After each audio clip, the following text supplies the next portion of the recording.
আসসালামু আলাইকুম। সবাই কেমন আছেন? আশা করি সবাই ভালো আছেন। আজ আপনাদের জন্য নিয়ে এসেছি গল্পের চতুর্থ পর্ব। আশা করি গল্পটি আপনাদের ভালো লাগবে। তাহলে চলুন শুরু করা যাক। আমার হাতে থাপ্পড় খেয়ে তমাল হিংস্র বাঘের মতো ফুঁসতে থাকে। আমার কথাগুলো হজম করতে পারলেও এখন মনে হচ্ছে আমার থাপ্পড় দুটো হজম করতে পারিনি। হঠাৎ সে আমাকে ধাক্কা দিয়ে বিছানায় ফেলে দিল। তবে আমার ওড়নার এক মাথা এখন ওর হাতে ধরা আছে। এবার আমি ভয় পেয়ে গেলাম। আমি কাপা কাপা গলায় বললাম, দেখুন, ভালো হবে না বলে দিচ্ছি। আমি কথাগুলো শেষ করা মাত্রই ফাহিম রুমে এসে তমালের শার্টের কলার ধরে ঠাস করে দুটো থাপ্পড় লাগিয়ে দিল। এরপর শাশুড়িমা রুমে এসে বলে, ফাহিম, ওকে এক্ষুনি আমার বাড়ি থেকে বের করে দে। আপন বুঝে ঘরে কাল সাপ পুষেছি। তমাল বুঝতে পারলো ও ধরা পড়ে গেছে। তারপরও নিজেকে বাঁচাতে সে বলে, ভাইয়া, বিশ্বাস করো, আমি কিছু করিনি। তোমার বউ আমার কাছে এসেছে। ফাহিম আরও একটা তমালকে কষিয়ে থাপ্পড় মেরে বলে, ইভাকে আমি কয়েকদিন ধরে চিনলেও ওকে আমি ভালো করে জানি ও কেমন মেয়ে। অন্যের উস্কানিমূলক কথা শুনে বউকে অবিশ্বাস করব, এত বড় বোকামি আমি করব না। ইভাকে তুই আমাদের বাড়িতে প্রথম দিন এসে থেকেই উত্ত্যক্ত করা শুরু করেছিস, সেটা আমি প্রথম দিন থেকেই বুঝেছি। তারপরও কিছু বলিনি, কারণ আমি চেয়েছিলাম ইভা নিজে থেকে আমাকে সবকিছু ভরসা করে বলুক, কিন্তু সে বলেনি। অবশেষে ও আমাকে আজকে অফিস থেকে আসার পর তোর ব্যাপারে বলে। এরই মধ্যে মা বলে, শুধু তুই না, ইভা আমাকেও বলেছে, কিন্তু ও আমাকে বারণ করেছে কিছু বলতে, যাতে ওকে হাতে নাতে ধরতে পারি। তমাল নিজেকে বাঁচাতে আবার বলে, তোমরা আমাকে মিথ্যে অপবাদ দিচ্ছ। বিশ্বাস করো, আমি ভাবির সাথে তেমন কিছুই করিনি। ফাহিম বলে, করবি কি করে শুনি? তুই খারাপ কিছু করার আগেই তোর খারাপ উদ্দেশ্য ধরতে পেরেছি। সকালে ডাইনিং টেবিলে ওর পায়ের উপর তুই পা রেখেছিস বলেই ও তোকে লাথি মেরেছে। সেই রাগ পুষে রেখেছিস তুই। কখন ওকে একা পাবি সে অপেক্ষায় ছিলি। আর আজকে যখন ইভা আমাকে সব বলে দিয়েছে, তাই আমি বলেছি এক গ্লাস পানি নিয়ে তোর রুমে আসতে, কারণ এই সুযোগ তুই কখনোই হাতছাড়া করবি না। তাই হলো, তুই ইভাকে নিজের রুমে একা পেয়ে তোর রাগ মেটাতে চাইলি, এবং আমিও তোর আসল রূপ দেখার জন্য বাহিরে অপেক্ষা করেছিলাম। তমাল বলে, বাহ বাহ বাহ, আমার থেকে দেখি তুমি বেশি পাকা খেলোয়াড়। আমাকে যে এতক্ষণ এত জ্ঞান দিলে, তাহলে তুমি কেন প্রথম ভালোবাসা ভুলে এই মেয়েকে নিয়ে আছো? এত সহজে সব ভুলে, পুরনো ভালোবাসা ভুলে কয়েকদিনের চেনা এই মেয়েটা তোমার কাছে আপন হয়ে গেল? এতক্ষণ চুপ করে থাকলেও আমি এবার আর চুপ থাকতে পারলাম না। স্বামীর অপমান কোনো মেয়ে সহ করে না। তাই আমি বললাম, এই মানুষটা তার ভালোবাসার মানুষকে ঠকিয়ে আমাকে নিয়ে থাকছে না। এমনকি এক মুহূর্তের জন্য ঈশা আপুকে ভুলেনি। তার ভাগ্যে ভালোবাসার মানুষ বেশি দিন ছিল না। শুধুমাত্র তার বাচ্চাদের জন্য আমাকে বউ করে এই বাড়িতে এনেছে। তাই বলে আমার স্বামীকে যে কেউ এসে অপমান করবে, সেটা আমি সহ করব না। তবে একটা কথা মনে রেখো, আমার স্বামীর নামে আরেকটা খারাপ কথা বললে জিভ টেনে ছিঁড়ে ফেলবো। ততক্ষণে শাশুড়ি মা তমালের সব ব্যাগ গুছিয়ে এনে ওর গায়ে ছুঁড়ে মেরে বলে, আমার বাড়ি থেকে বের হ। তারপর ফাহিম দরজা খুলে ওকে ঘাড় ধাক্কা দিয়ে বের করে দিল। মা নিজের রুমে চলে গেল। রাতে কারো খাওয়া হলো না। ফাহিম রুমে এসে বারান্দায় গিয়ে সিগারেট টানতে শুরু করে। তমালের কথায় কষ্ট পেয়েছে সেটা খুব ভালোভাবে বুঝেছি। সিগারেটের গন্ধে বাচ্চাদের কষ্ট হবে, তাই ওদের মায়ের রুমে দিয়ে এসে ফাহিমকে বললাম, নিজেকে এত কষ্ট দিয়ে কি লাভ হয় বলুন তো? আপনার যে দুটি মেয়ে আছে সেটি ভুলে যান কেন? ওদের নিয়ে সময় কাটান, দেখবেন তাতে আপনার কষ্ট কমে যাবে। ফাহিম আমার কথার উত্তর না দিয়ে প্যাকেট থেকে আবার একটা সিগারেট বের করে জ্বালালো। আমি আবার বললাম, আমার কোনো ভুল হয়ে থাকলে আমাকে ক্ষমা করে দেন বা আমাকে শাস্তি দেন, তাতে আমার কোনো আপত্তি নেই। তবুও নিজের ক্ষতি করবেন না। আমি, মা, মাহিরা, মাইশা, সবার ভরসা আপনি। আপনাকে কষ্টে থাকতে দেখলে আমাদের কষ্ট হয়, সেটা কি বোঝেন? আমার কথা শুনে ফাহিম বলে, তুমি অনেক ভালো মেয়ে, কিন্তু তোমাকে আমার মনে হয়তো কখনো জায়গা দিতে পারবো না। একটা সময় তোমার মনে হবে তুমি আমাকে ছেড়ে চলে যাবে। তখন কি সত্যিই তুমি চলে যাবে? আমি বললাম, দুজন মানুষ এক ছাদের নিচে বসবাস করলে তাদের মধ্যে ভালোবাসা হবেই, তাই চলে যাওয়ার কোনো প্রশ্ন আসে না। ফাহিম বলে, আমার ভালোবাসার কথা বাদ দাও, মাহিরা, মাইশা কি তোমাকে মেনে নিতে পারবে? আমি বললাম, যদি কখনো আমার মেয়েরা আমাকে চলে যেতে বলে, নয়তোবা ওদের মায়ের অভাব পূরণ করতে না পারি, তাহলে সত্যি চলে যাব, কিন্তু আপনি চলে যেতে বললে যাব না। ফাহিম বলে, তোমার কথাটা আমি ঠিক বিশ্বাস করতে পারছি না, কারণ তুমি তোমার ভালোবাসার মানুষকে ছেড়ে দিয়েছ, তার প্রতি তোমার কোনো অধিকার খাটাতে পারোনি। আর সেই তুমি কি পারবে আমার দেওয়া কষ্ট সহ করে থাকতে? আমার বিশ্বাস হচ্ছে না। আমি একগাল হেসে বললাম, আপনার প্রতি অধিকার খাটাবো, দেবেন নাকি? ফাহিম বলে, না না, আমার প্রতি কেন অধিকার খাটাবে? আমি বললাম, বারে, আপনি তো আমার স্বামী, আপনার প্রতি তো আমার সবচেয়ে বেশি অধিকার। ফাহিম বলে, সে যাই হোক, এখন ঘুমোতে যাও। আমি বললাম, জানেন, আপন মানুষ কষ্ট দিয়ে কথা বললে তখন সেটা কলিজায় গিয়ে ব্যথা লাগে। এই বলে আমি মায়ের রুমে চলে গেলাম। আমাকে দেখে মা বলে, তুমি এসে ভালো করেছো, দেখো না ওরা আমার কাছে ঘুমোচ্ছে না। আমি বললাম, মা ওদের নিয়ে আমি আপনার সাথে ঘুমোবো। মা বলে, কেন মা, ফাহিমের সাথে কি তোমার রাগারাগি হয়েছে? আমি বললাম, না মা, উনি কিছু বলেনি, এমনি আপনার সাথে ঘুমোবো। মা বলে, তবুও তুমি তোমার রুমে গিয়ে ঘুমাও। আমি বললাম, আপনার মেয়ে যদি বায়না করতো আপনার সাথে ঘুমানোর জন্য, তাহলে কি ফিরিয়ে দিতেন? আসলে মাকে একটু ইমোশনাল ব্ল্যাকমেল করলাম, কারণ ফাহিমকে এখন থেকে আমি প্রতি পদে পদে বোঝাবো, জোর করে কখনো সবসময় অধিকার খাটানো যায় না। মা বলে, আচ্ছা তোমরা আমার সাথে ঘুমাও। আমিও আর কিছু না বলে বাচ্চাদের নিয়ে মায়ের পাশে শুয়ে পড়লাম। ওদিকে ফাহিম বারান্দা থেকে রুমে এসে অনেকক্ষণ ধরে অপেক্ষা করে আছে আমাদের জন্য। যখন দেখলো আমরা আসছি না, তখন সে ভাবনায় পড়ে গেল, কি ব্যাপার, ইভা বাচ্চাদের নিয়ে এখনো আসছে না কেন? কোনো উপায় না পেয়ে ফাহিম রুম থেকে বেরিয়ে বাসার অন্য রুমগুলো খুঁজে দেখে, সেখানে আমি আবার ঘুমাইনি তো। সব জায়গা চেক করে অবশেষে মায়ের রুমের কাছে আসে। এসে দেখে মায়ের রুমের দরজা একটু খুলে রাখা আছে, আর একটু একটু করে কথা শোনা যাচ্ছে। ফাহিম বলে, তাহলে কি ইভা মায়ের রুমে আছে? এই বলে ফাহিম দরজার কাছে এসে বলে, মা তুমি কি ঘুমিয়েছ? মা বলে, না, ভেতরে আয়। ফাহিম রুমের ভেতরে এসে বলে, ওরা কি তোমার কাছে ঘুমোবে? মা বলে, হ্যাঁ, অনেক রাত হয়েছে, তুইও রুমে গিয়ে ঘুমা। মায়ের কথা শুনে চোখ লাল লাল করে আমার দিকে তাকিয়ে বলে, এই বলে রুম থেকে বেরিয়ে হন হন করে উপরে চলে গেল। আমি বেশ বুঝতে পারলাম বেজায় রেগে আছে আমার উপর। থাকুক রেগে, তাতে আমার কি? আমি কিন্তু ঘুমাইনি, কেন জানি না ঘুম আসছে না। আজকে রাতে যে ফাহিমেরও ঠিকমতো ঘুম হবে না সেটা খুব ভালো করে জানি, তাও মায়ের রুমে ঘুমালাম। সকাল সকাল উঠে ব্যাগ গুছিয়েছি, বাচ্চাদের খাইয়ে দিয়ে রেডি করে মায়ের কাছে রেখে এসে নিজে রেডি হওয়ার জন্য রুমে গিয়ে দেখি ফাহিম রুমে নেই, হয়তো ওয়াশরুমে গিয়েছে। এদিকে ড্রেসিং টেবিলের উপর হেজাব বাঁধার পিন রেখেছিলাম, কিন্তু সেটা এখন খুঁজে পাচ্ছি না, জানি না কোথায় গেছে। তার জন্য হেজাব পরা হলো না, তাই ওড়না ভালো করে মাথায় পেঁচিয়ে নিয়েছি। ফাহিম ওয়াশরুম থেকে বেরিয়ে আমার দিকে তাকিয়ে বলে, এরকম ওড়না পেঁচিয়ে রেখেছো কেন? হেজাব পরো। আমি বললাম, পরবো না। ফাহিম বলে, কেন পরবে না? আমি বললাম, হেজাব বাঁধার জন্য যেসব পিন লাগে সেগুলো খুঁজে পাচ্ছি না। ফাহিম বলে, ওগুলো তো আমি ফেলে দিয়েছি, এমনভাবে আমার হাতে ঢুকে গিয়েছিল যে রক্ত বের হয়েছে। আমি বললাম, হবেই তো, পারেন তো শুধু সিংহর মতো গর্জন করতে, আর কিছু পারেন নাকি? ফাহিম রেগে গিয়ে বলে, কি, আমি সিংহ? তাহলে তোমাকে এক্ষুনি ছিঁড়ে খাবলে খাবো। আমি বললাম, আহা, রেগে যাচ্ছেন কেন? আমি কি সেটা বলেছি নাকি? ফাহিম বলে, তোমার উপর এমনিতেও মাথা গরম আছে, এখন নতুন করে মাথা গরম করো না। আমি বললাম, কেন, আমি কি করেছি? ফাহিম বলে, রাতে মায়ের রুমে ঘুমানোর কি দরকার ছিল? জানো না আমার মেয়েদের ছাড়া ঘুম হয় না? আমি বললাম, অধিকার খাটিয়ে মেয়ে বউকে নিয়ে আসতেন, তাহলেই তো হতো। এর কোনো উত্তর ফাহিমের কাছে নেই, তাই সে কথা ঘোরানোর জন্য বলে, আমাদের রওনা দিতে দেরি হয়ে যাচ্ছে কিন্তু। আমি বললাম, জানি তো, উচিত কথা বললে কথার উত্তর থাকে না। আমি আর কথা না বাড়িয়ে রুম থেকে বেরিয়ে গেলাম। তারপর মা আর মেয়েদের নিয়ে গাড়িতে বসলাম। ফাহিমের পাশের সিটে আমি বসেছি। শাশুড়ি মাকে বলেছিলাম সামনে বসার জন্য, কিন্তু তিনি এক কথায় না করে দিলেন। মা বলে, তুমি সামনে বসো, আমি বাচ্চাদের নিয়ে পেছনে বসছি। মায়ের কি উদ্দেশ্য আমি সেটা খুব ভালো করেই জানি। মা তো আর জানে না তার ছেলে খুবই একরোখা, মচকাবে কিন্তু ভাঙবে না। যাই হোক, আমরা বসার পর ফাহিম গাড়ি স্টার্ট করে দিল। প্রায় আধা ঘন্টা পর আমরা সবাই আমাদের বাড়িতে পৌঁছালাম। এতদিন পর নিজের চিরচেনা বাড়িতে এসে এত বেশি ভালো লাগছে যে যা বলে বোঝাতে পারবো না। কিন্তু ভয় ছিল ফাহিমকে নিয়ে, সে যদি নিজের বাড়ির মতো সেরকম আচরণ আমার সাথে এখানে করে তাহলে আমার মান সম্মান থাকবে না। ভেবেছিলাম আড়ালে নিয়ে গিয়ে বলবো, যাতে আমার মা বাবা বুঝতে না পারে তার সাথে আমার সম্পর্ক ভালো নেই, কিন্তু সেই সুযোগটা পেলামই না। তবে আমাকে অবাক করে দিয়ে ফাহিম সবার সাথে মানিয়ে নিয়েছে, কেউ বলতেই পারবে না তার সাথে আমার স্বামী স্ত্রীর সম্পর্ক নেই। মনে মনে খুব খুশি হলাম ওনার আচরণ দেখে, অন্তত আমার সম্মানটুকু রেখেছে। এদিকে আমি ব্যস্ত আমার বাচ্চাদের নিয়ে, তবে আমার মা বাবা আমাকে দেখে বেজায় অবাক। বিয়ের আগে আমি ছিলাম বাচ্চা, আমাকে সামালতে আমার মায়ের ঘাম ছুটে যেত। প্রতিদিন আমার বাবার কাছে গাদা গাদা নালিশ আমার নামে, তোমার মেয়ে এটা করেনি, তোমার মেয়ে ওইটা করেনি, তোমার মেয়ে এটা খাচ্ছে না, তোমার মেয়ে আমার কথা শুনছে না, আরো কত কি। আর এখন সেই বাচ্চা মেয়ে পুরো সংসারের সাথে দুটো মেয়েও সামালছে, তাও আবার নিজের মেয়ে না। আমি কিভাবে কি করছি বাচ্চাদের নিয়ে, তাই তারা দেখছে অবাক হয়ে।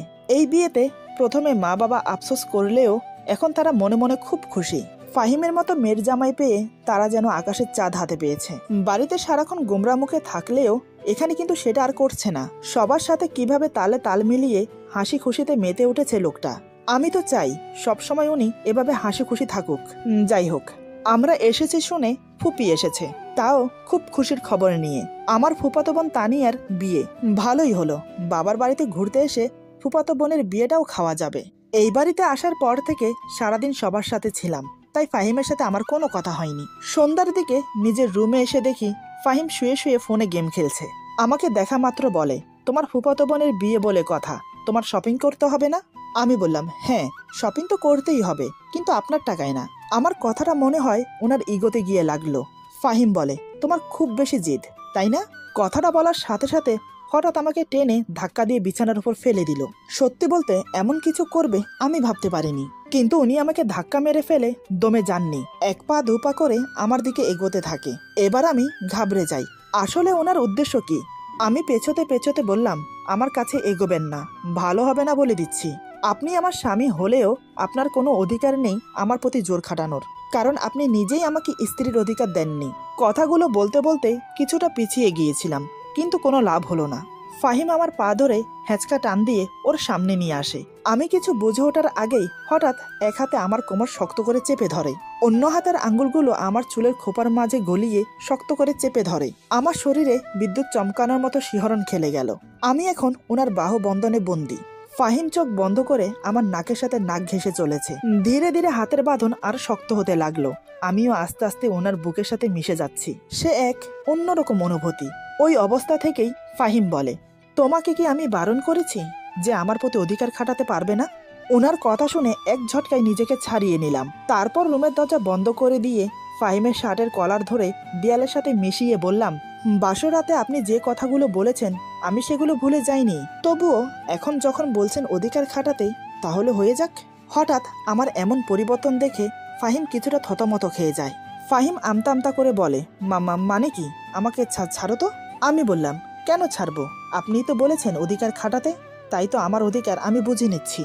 ফাহিম বলে, না না, আমি তো এমনি বলেছি, দেখতে চেয়েছি তোমার সাহস আছে কিনা। আমি বললাম, ও তাই বুঝি? ওকে কোনো কথা বলতে না দিয়ে আমার হাত দিয়ে ওর চোখ চেপে ধরে ওর পায়ের উপর আমার পা রেখে গালের সাথে গাল লাগিয়ে বললাম, স্বামী স্ত্রীর মধুর সম্পর্কে কোনো বাধাই আর থাকবে না। ফাহিম বলে, ইভা তুমি এসব কি করছো? মাথা ঠিক আছে? আমি বললাম, না গো, আপনার প্রেমে ডুবে আছি। ফাহিম চোখ বন্ধ করতেই মনে পড়ে গেল ঈশা আপুর কথা, তাই সে আমাকে এক ধাক্কা মেরে সরিয়ে দিল। আমি ছিটকে গিয়ে ড্রেসিং টেবিলের সামনে গিয়ে পড়ি। নিজেকে কোনোভাবে সামলে সোজা হয়ে দাঁড়াই। ফাহিম রাগে গজগজ করতে করতে বলে, বাপের বাড়িতে এসেছো বলে কি যা ইচ্ছে হয় তাই করবে নাকি? নিজেকে কি মনে করো? তুমি আমার উপর ঢলে পড়লে আমি নিজেকে কন্ট্রোল করতে পারবো না, আর সেই সুযোগটা কাজে লাগিয়ে তুমি আমার প্রতি স্বামীর অধিকার খাটাবে কি, তাই তো? উনার কথা শুনে এবার আমার রাগটা মাথায় চড়ে বসলো। উনাকে আর কথা বলতে না দিয়ে আমি বললাম, ব্যাস থামুন। আপনি কি মনে করেছেন আপনার প্রেমে হাবুডুবো খাচ্ছি আমি? আপনাকে ভালোবাসা আমার পক্ষেও কখনো সম্ভব না। শুধুমাত্র আপনি বললেন যে অধিকার খাটাতে, তাই এসব করেছি। কিন্তু দেখলেন তো, যে অধিকার দেয় না তার প্রতি অধিকার খাটাতে গেলে উল্টো আঘাত পেতে হয়। তাই আপনাকে আমিও বলে রাখি, আমার প্রতি কোনো অধিকার খাটাবেন না। আমার কথাগুলো শুনে ফাহিম প্রচুর রেগে যায়। এখন যদি ওদের বাড়িতে এমনটা হতো, হয়তো এতক্ষণে কানের নিচে একটা লাগিয়ে দিত। আমার বাবার বাড়ি বলে বেঁচে গিয়েছে। ফাহিম আর দাঁড়ালো না, দরজায় একটা লাথি মেরে বাহিরে চলে গেল। আমিও নিজেকে স্বাভাবিক করে সবার সাথে গল্প করতে লাগলাম, যদিও তখন ফাহিম বাসায় ছিল না। এদিকে শাশুড়ি মা সারাদিন মাহির আর মাইশাকে তার কাছে রেখেছে, কিন্তু রাতে ওদের ছাড়া আমার ঘুম আসবে না। তাই আমি মায়ের রুমে গিয়ে দেখি ওরা দুজন কান্না করছে। আমি সাথে সাথে ওদের কোলে নিয়ে দেখি গা হালকা গরম, মনে হয় জ্বর আসছে। আমি চিন্তিত মুখ নিয়ে মায়ের দিকে তাকিয়ে বললাম, মা ওদের গা তো গরম, মনে হয় জ্বর আসছে। মা বলে, হ্যাঁ তাই তো দেখলাম, তোমাকে বলবো বলে ভেবেছিলাম, কিন্তু তুমি সবার সাথে ছিলে তাই আর বলা হয়নি। আমি বললাম, মা আপনি এটা একদম ঠিক করেননি, আমার মেয়েরা আমার কাছে সবার আগে। আমার কথা শুনে মা বলে, তোমার যে পরিস্থিতিতে বিয়ে হয়েছে সেখানে তুমি বাচ্চাদের নিয়ে এত ভাবো? আমি বললাম, আমি ওদের মা, এটাই বড় সত্যি, আর কিছু না। মা বলে, আমার ভুল হয়ে গেছে, তুমি ওদের নিয়ে বসো, আমি গিয়ে ফাহিমকে বলি ওষুধ নিয়ে আসতে। মা গিয়ে ফাহিমকে বলল ওষুধ নিয়ে আসতে, কিন্তু এত রাতে ফার্মেসি বন্ধ, তাই ওষুধ আনতে পারিনি। এদিকে বাচ্চাদের বিছানায় শুয়ে দিলেই কান্না করে, তাই আমি মাহিরাকে কোলে রেখেছি আর মা মাইশাকে কোলে রেখেছে। মা সারাদিন অনেক কষ্ট করেছে দেখে ফাহিম মাইশাকে কোলে নিয়ে মাকে ঘুমোতে পাঠালো। মা চলে যাওয়ার পর দুজনে চুপ করে বসে আছি। অনেকক্ষণ পরে নীরবতা ভেঙে ফাহিম বলে, এই একটা কথা বলবো? আমি বললাম, বলুন। ফাহিম বলে, আসলে সন্ধ্যার সময়ের ঘটনাটা। আমি ওনাকে থামিয়ে দিয়ে বললাম, ওসব নিয়ে কিছু শুনতে চাই না। ফাহিম বলে, রাগ করেছো তাই না? আমি বললাম, রাগ করব কেন? আপনার সাথে কি আমার রাগ অভিমানের সম্পর্ক নাকি? ফাহিম বলে, সরি। আমি বললাম, সরি বলার দরকার নেই। ফাহিম বলে, তুমি তো জানো প্রথম ভালোবাসা ভুলে যাওয়া সম্ভব না, আবার যদি সে অকালে চলে যায় তাহলে বোঝো কতটা কষ্ট পেতে হয়। আমি বললাম, বুঝেছি। তানিয়ার বিয়েতে আমাদের যাওয়ার দরকার নেই, এখানে 2 দিন থেকে বাসায় চলে যাব। ফাহিম বলে, কেন যাবে না? তুমি না গেলে তানিয়ার খারাপ লাগবে তো। আমি বললাম, আমার মেয়েদের থেকে কারোর বিয়েতে যাওয়া বেশি গুরুত্বপূর্ণ না। ফাহিম বলে, আমার উপর রাগ করে এরকম সিদ্ধান্ত নিয়েছ? আমি বললাম, মোটেও না।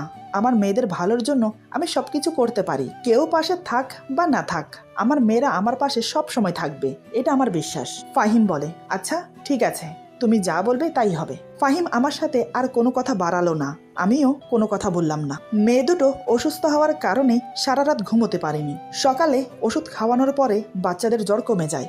2 দিন আমাদের বাড়িতে থেকে শ্বশুর বাড়িতে চলে এলাম। এই 2 দিন ফাহিমের সাথে প্রয়োজন ছাড়া তেমন কোনো কথা বলিনি। আসলে ওনার থেকে দূরত্ব বজায় রাখার চেষ্টা করছি, তাই কম কথা বলে এড়িয়ে যাওয়াই ভালো। এভাবে প্রায় বেশ কয়েকদিন কেটে গেল। একদিন মায়ের কাছে শুনলাম ফাহিমের ভাই রিফাত পড়াশোনা শেষ করে আজকে নাকি দেশে ফিরছে, সেজন্য অনেক রান্নাবান্না করতে হয়েছে। রিফাত পড়াশোনার সূত্রে লন্ডনে থাকতো। দুপুরে রান্না শেষ করে ওর জন্য আমরা ওয়েট করছি। দুপুর ঠিক 1:30টার সময় কলিং বেলের শব্দ শুনে মা গিয়ে দরজা খুলে দেখে রিফাত এসেছে, সাথে করে একটা মেয়েকেও নিয়ে এসেছে। রিফাত মায়ের পায়ে সালাম করে বলে, সরি মা, তোমাদের না জানিয়ে বিয়ে করেছি, আমাদেরকে ক্ষমা করে মেনে নাও। রিফাতের মুখে এই কথা শুনে মা খুব কষ্ট পায়। মা বলে, তোর কি একটাবার আমাদের জানানোর দরকার ছিল না বল? রিফাত কিছু বলতে যাবে তার আগেই মেয়েটি পাশ থেকে বলে, রিফাত আমাকে বলে দাও আমরা কোন রুমে থাকবো, আমার অনেক মাথা ব্যথা করছে, কাউকে বলো আমার জন্য চা বানিয়ে রুমে নিয়ে আসতে। তখন কিন্তু ফাহিম ছিল না, সে রুমে আছে বাচ্চাদের কাছে। আমি শাশুড়ি মায়ের পাশে দাঁড়িয়ে আছি। মেয়েটির কথা শুনে আমিও বেশ অবাক হলাম, তবে কিছু না বলে চুপচাপ দাঁড়িয়ে আছি। কিন্তু মা মেয়েটির কথা শুনে রেগে মেগে আগুন হয়ে গেল। মা রিফাতকে উদ্দেশ্য করে বলে, তোর বউয়ের সাহস তো কম না, আমার বাড়িতে আসতে না আসতেই চা বানাতে হুকুম করে। মায়ের কথার উত্তরে মেয়েটি বলে, আপনি বোধহয় আমার শাশুড়ি মা তাই না? তাহলে উনি তো আমার জন্য চা বানাতে পারে। মেয়েটি আমাকে উদ্দেশ্য করে বলে। ওর কথা শুনে আমি আরো বেশি অবাক হলাম। দেবরের বউ প্রথম দিন শ্বশুর বাড়িতে এসে আমাকে হুকুম করলো তার জন্য চা বানিয়ে তার রুমে দিয়ে আসতে। তবে আমি কিছু বলতে পারিনি, কারণ আমার স্বামীর প্রতি আমার কোনো অধিকার নেই। সেখানে তাদের বাড়ির কারোর সাথে জোর গলায় কথা বলা আমার জন্য মানায় না। এদিকে শাশুড়ি মা রেগে আছে, কারণ রিফাত কাউকে কিছু না জানিয়ে বিয়ে করেছে। ফাহিমও ভেবেছিল ছোট ভাইয়ের বিয়ে ধুমধাম করে দেবে, সেটা হয়নি বলে মায়ের মন খারাপ লাগছে। এদিকে আবার রিফাতের বউয়ের প্রথম দিনের আচার আচরণ শুনে রেগে আছে, কিন্তু আমার নেই কোনো রাগ, নেই কোনো অধিকার। তাই চা বানিয়ে নিয়ে রিফাতের রুমের দরজায় নক করতেই ওর বউ দরজা খুলে চায়ের কাপ হাতে নিয়ে দরজা লাগিয়ে দিল আমার মুখের উপর। মনে মনে খুব কষ্ট পেলাম, কিন্তু কিছু বললাম না। বাচ্চাদের জন্য দুধ গরম করে রুমে নিয়ে গেলাম। ফাহিম ঘুমোচ্ছে, সাথে বাচ্চারাও ঘুমোচ্ছে। দুপুরে এখনো পর্যন্ত কারো খাওয়া হয়নি, তাই আমি ফাহিমকে ডাক দিলাম, এই যে শুনছেন, উঠে পড়ুন, দুপুর হয়ে গেছে, খাবেন না? ফাহিম বলে, আমি ঘুমোচ্ছি না, সব শুনছি। আমি বললাম, তাহলে উঠে পড়ুন। ফাহিম বলে, মা কি খেয়েছে? আমি বললাম, না, রুমের দরজা বন্ধ করে রেখেছে। ফাহিম বলে, রিফাত হঠাৎ করে বিয়ে করেছে, এটা মা মেনে নিতে পারেনি। আমি বললাম, কিন্তু এখন তো বিয়ে হয়ে গেছে, তাহলে মেনে না নেওয়ার কোনো কারণ নেই, ওরা সুখে থাকলে আর কি চাই। ফাহিম বলে, হ্যাঁ তুমি ঠিকই বলেছ, মাকে একটু বোঝাতে হবে। আমি বললাম, আপনি গিয়ে মায়ের সাথে কথা বলুন। ফাহিম বলে, হ্যাঁ যাচ্ছি, তুমি বরং টেবিলে খাবার দাও। এই বলে ফাহিম মায়ের সাথে কথা বলতে গেল। আমিও আমার মেয়েদের খাইয়ে দিচ্ছি। আমার মেয়েরা এত লক্ষ্মী যে খাওয়ার সময় আমাকে জ্বালায় না, ঘুমন্ত অবস্থায়ও খেয়ে নেয়। ফাহিম মাকে বুঝিয়ে শুনিয়ে খেতে নিয়ে এসেছে। রিফাত প্লেটে খাবার বেড়ে রুমে নিয়ে যাচ্ছে দেখে মা বলে, এ কি, তুই রুমে খাবার নিয়ে যাচ্ছিস কেন? আমাদের সাথে বসে খা, আর তোর বউকে ডেকে নিয়ে আয়। রিফাত বলে, মা ও সবার সামনে বসে খেতে কমফোর্টেবল ফিল করবে না, তাই রুমে খাবার নিয়ে যাচ্ছি। মা বলে, তোর বউকে খাবার খেতে হলে আমাদের সাথে বসে খেতে হবে, কথাটা তাকে বুঝিয়ে দিস। রিফাত আর কোনো কথা না বলে চলে গেল। ফাহিম মাকে বলে, মা তুমি ওদের বিয়েটা মেনে নাও, এখন আর রাগ করে থেকো না, মা বলে, আমার রাগ হচ্ছে ওর বউয়ের চালচলন আর কথাবার্তা দেখে। আজকে এসেই ইভাকে চা বানানোর জন্য বলে। তাহলে ভাবতে পারিস মেয়েটা কেমন? ফাহিম বলে, থাক না মা, সবাই এক হয় না। মা বলে, আমি ভালোর সঙ্গে ভালো, খারাপের সঙ্গে খারাপ। তাতে যদি এই বাড়ি ছেড়ে চলে যায় তাহলে চলে যাক। আমাদের কথার মাঝেই রিফাতের বউ একটা টি শার্ট আর প্যান্ট পরে এসেছে। মা চেয়ারে বসা থেকে উঠে দাঁড়িয়ে বলে, এই মেয়ে, তুমি এসব কি পরেছ? শাশুড়ি ভাসুরের সামনে এসব পরে কেউ আসে? মেয়েটি বলে, এক্সকিউজ, আমার নাম রিনি। এই মেয়ে, এটা আবার কোন ধরনের কথা? আর শুনুন, আমি বিদেশে থেকেছি, তাদের কালচারের সাথে আমি অভ্যস্ত। মা বলে, আমার বাড়িতে কিন্তু এসব চলবে না, ভদ্রভাবে থাকতে হবে। এই যে আমার বড় বউকে দেখছো, তার মতো করে। মা আমাকে দেখিয়ে কথাটা বলে। রিনি বলে, আমি কেন ওনার মতো হব? উনি একজন বিবাহিত পুরুষকে বিয়ে করেছে, আমি তো তা করিনি। কারো সঙ্গে আমার তুলনা করবেন না। আর হ্যাঁ রিফাত, তোমাকে না বলেছি আমার খাবার আমার রুমে দিয়ে এসো? এই বলে রিনি রুমে চলে গেল। ওর পেছন পেছন রিফাতও চলে গেল। মা খাওয়া ছেড়ে উঠে নিজের রুমে গেল। আজকে কারো খাওয়া হবে না, বুঝে গেছি। ফাহিমও আদা খাওয়াতে হাত ধুয়ে উঠে গেল। তাই আমিও সবকিছু গুছিয়ে পরিষ্কার করে এক কাপ চা বানিয়ে নিয়ে বারান্দায় গিয়ে বসি। যখন আমার মন মেজাজ খারাপ হয় তখন একটু চা খেলে শান্তি লাগে। এদিকে আমি চায়ের কাপে চুমুক দিতেই ফাহিম এসে বলে, ভর দুপুরে চা না খেয়ে ভাত খেলে তো পারো। আমি বললাম, না, খিদে নেই। হঠাৎ ফাহিম আমাকে বলে, তুমি এত সাদাসিধে কি শুধু বিবাহিত পুরুষকে বিয়ে করেছো বলে তাই, নাকি আগে থেকে এমন ছিলে? আমি বললাম, কোথাও কি লেখা আছে বিবাহিত পুরুষকে বিয়ে করলে সাদাসিধে থাকতে হবে? ফাহিম বলে, না কিন্তু। আমি বললাম, কিন্তু কি? আপনি তো মহাঝামেলার মানুষ। আমি কি আপনাকে বলেছি আমি সাদাসিধে থাকতে পছন্দ করি? আপনাকে বিয়ে করেছি বলে এমন সাধারণ থাকি? একটা কথা শুনে রাখুন, আমি কাউকে দেখানোর জন্য সাজি না। মন চাইলে সাজবো, নয়তো না। কেউ আমাকে ভালোবাসলে আমার সাদামাটা রং দেখে ভালোবাসবে, উজ্জ্বল রং দেখে না। সবাইকে আমার মতো ভাববেন না। আমি এমন কেউ না যে আমার সঙ্গে কাউকে তুলনা করে ভাই ভাইয়ের সম্পর্ক নষ্ট করবে বা মা ছেলের সম্পর্ক নষ্ট হবে। আমাকে নিয়ে যে যাই বলুক, আমি কিছু মনে করি না। আমাকে এমন রেগে যেতে দেখে ফাহিম বলে, তুমি এত রেগে যাচ্ছ কেন? তোমাকে খারাপ কিছু বলিনি তো। আমি বললাম, কেন? আমার রাগ করার কি কোনো কারণ থাকতে পারে না? বলুন। ফাহিম বলে, শান্ত হয়ে বলো কি হয়েছে। আমি বললাম, কিছু হয়নি, আমাকে একটু একা থাকতে দিন। ফাহিম বলে, তুমি না বললেও আমি একটু হলেও বুঝেছি তুমি কেন রেগে আছো। রিনির কথায় খারাপ লেগেছে কি, তাই না? আমি বললাম, না। ফাহিম বলে, তাহলে কি আমি প্রতিবাদ করিনি বলে তাই রেগে আছো? আমি বললাম, না। ফাহিম বলে, একদম মিথ্যে বলবে না, আমি জানি এর জন্যই তোমার খারাপ লেগেছে। আমি বললাম, কি আজব তো, আমার ভালো লাগুক বা খারাপ লাগুক তাতে আপনার কি? আমি কি আপনার আপনজন নাকি? আমার এমন কথা শুনে ফাহিম আমার দিকে কিছুক্ষণ তাকিয়ে রইল। আমার অসহায় মুখটা দেখে ওর খুব মায়া হচ্ছে। ফাহিম আমাকে কিছু না বলে আমার হাত ধরে রুমে নিয়ে গিয়ে মেয়েদের সামনে দাঁড় করায়। তারপর আমার 2 হাত শক্ত করে ধরে বলে, আমার দিকে তাকাও। জানি না আমার কি হয়ে গেল। ওনার কথা মতো ওনার চোখে চোখ রাখলাম। আমার চোখের দিকে তাকিয়ে ফাহিম বলে, আমার 2 মেয়ের মা তুমি। তোমাকে নিয়ে কিন্তু আমার সামনের দিনগুলো চলতে হবে। আমার সব বিপদে তুমি পাশে থাকবে। তুমি কিন্তু আমার অর্ধাঙ্গিনী, এটা ভুলে যেও না।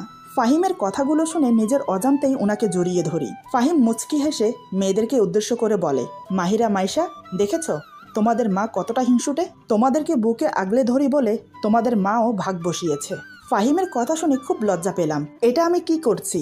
সম্বিত ফিরে পেতেই তাকে ছেড়ে দিয়ে রুম থেকে বেরিয়ে গেলাম। সন্ধ্যায় রান্নাঘরে নুডলস রান্না করছিলাম। তখন রিনি এসে বলে, আমার জন্য ব্ল্যাক কফি বানিয়ে দাও। আমি বললাম, নুডলস রান্না করা শেষ হলে তোমার জন্য ব্ল্যাক কফি বানিয়ে দেব। আমার মুখে এই কথা শুনে হঠাৎ রিনি যা বলল তা শুনে আমার পায়ের নিচের মাটি সরে গেল। এমন কিছুও যে শুনতে হবে ভাবতে পারিনি। আমি থ হয়ে দাঁড়িয়ে রইলাম। এরপর যা হলো। আজকের গল্প এখানে সমাপ্ত। গল্পের বাকি অংশ পেয়ে যাবেন আগামী পর্বে। সবাই ভালো থাকবেন, সুস্থ থাকবেন। আল্লাহ হাফিজ।